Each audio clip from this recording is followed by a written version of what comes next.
Hello everyone, welcome back to the channel. If you're new here, please like this video and subscribe, and don't forget to click the notification bell so you don't miss our future updates. Today I've got a developing story that's stirring up major discussion across Nigeria, and we're going to unpack it together in a way that everyone can understand.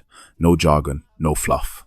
Now, we need to dig into what's really going on, what the facts are, what the claims are, and why this matters, because this story touches on politics, law, regional tensions, and the future of our country. So let's dive right in. First, a little background to set the scene. Nnamdi Kanu is the leader of the indigenous people of Biafra, IPOB, a group that has pushed for self-determination for Nigeria's southeast region. He's held since 2021 after being extradited, or rather, renditioned, from Kenya. His trial on terrorism and broadcasting falsehoods charges has been dragging for years. The federal government says his detention is necessary. Many in the southeast see it as political and unjust. Now, the claim is, President Bola Tinubu attempted to free Nnamdi Kanu but was stopped. Let's examine what we know. There are mounting calls from Igbo leaders, civil society, and others for Tinubu to release Kanu.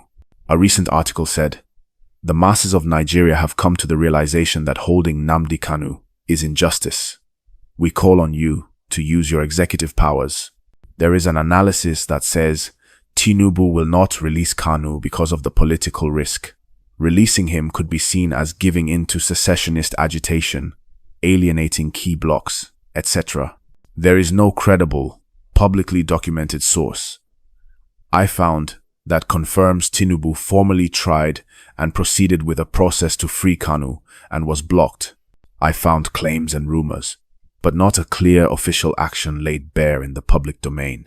So based on what we have, the idea that Tinubu tried to free Kanu but was stopped appears to be part claim, part speculation. It may be that there are behind-the-scenes discussions, maybe pressure on the presidency, maybe consideration of using executive power.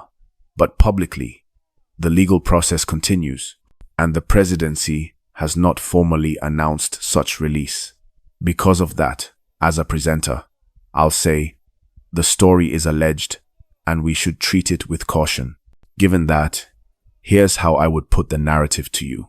The presidency is under increasing pressure. In the southeast, many people feel the region has been marginalized, and Kanu's detention has become a symbol of that. They feel he has been held for far too long without a conclusion to his case. So, that pressure is building. According to recent commentary, the masses' calls may begin to pose a distraction to your administration if you fail to act timely.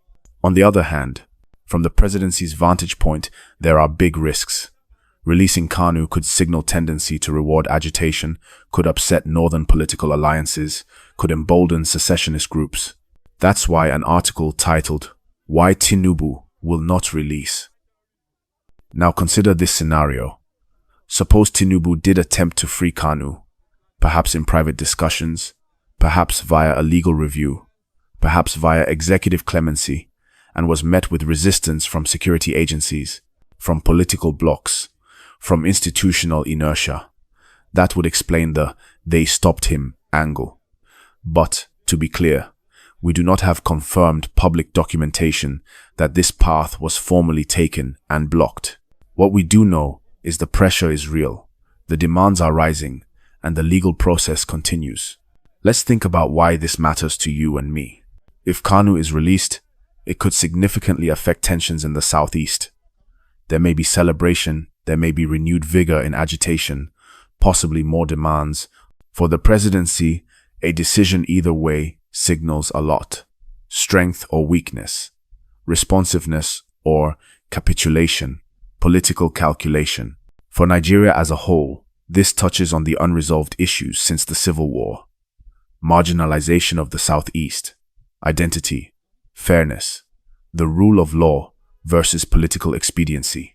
Now I want to highlight something. The story also opens a door to related issues. For example, is the legal process fair and credible? Many have complained the trial has been delayed repeatedly, moved from one judge to another, etc. Also, while the discussions focus on Kanu himself. What about the underlying grievances of his support base? Some argue if you deal with the grievance, you mitigate the agitation. Others say dealing with the person is symbolic but not structural reform. So here's how I'd sum up. Yes, there may have been an attempt, or at least contemplation, by Tinubu's team to engage on Kanu's release. But publicly and legally, the process is still tied up. The "they stopped him" part likely refers to resistance from security, intelligence, political power centers. The calls for release are loud and growing. The risks are equally visible. You and I, watching this space, should keep an eye on two things: whether the presidency acts, and if so, how, and how other actors, courts, security agencies, regional governments respond. If I were advising you, I'd say, watch for any official presidential statement. Watch for the court's next move. Watch for major protests or responses in the Southeast. Because when something does shift in this story, there will be ripple effects. Imagine the president actually signs off on an order, maybe through a political negotiation or a form of executive pardon. The immediate reaction from the Southeast would likely be massive jubilation. People who have been calling for Kanu's freedom for years would see it as a moment of victory, a sign that government is finally listening. That could calm a lot of the security tension in that region. Remember, many of the sit-at-home protests, attacks on infrastructure, and fear in the region have been tied, directly or indirectly, to Kanu's detention. If he's released, that could help reopen economic activity in many Southeast cities that have suffered from repeated Monday shutdowns. Markets could return to normal. Businesses could breathe again. Even investors could begin to look at the region with new confidence. But, on the other hand, it could also open a different conversation. Some people, especially in the north and among certain security circles, may interpret that decision as rewarding agitation. They could argue that it sets a precedent that anyone who mounts enough pressure on government could force its hand. That's why Tinubu would have to handle it carefully, possibly framing it as an act of national healing, not political weakness. Now, let's flip the coin. What if Tinubu doesn't release Kanu? Well, we'll likely continue to see agitation. IPOB's legal team and spokespersons like Emma Powerful have already accused the system of bias and double standards. The longer Kanu stays in detention without clear progress in court, the stronger those accusations become. In fact, many analysts say it's no longer just about Kanu. It's about whether the Nigerian justice system can be trusted to treat everyone fairly. And here's where the politics gets interesting. Tinubu came into office promising renewed hope and unity.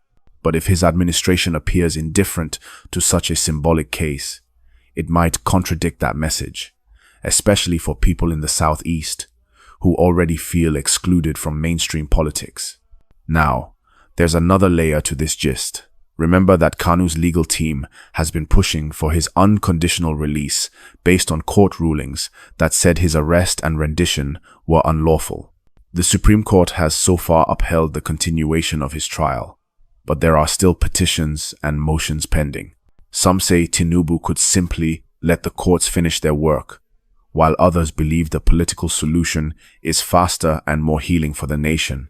Let's also not forget the security angle.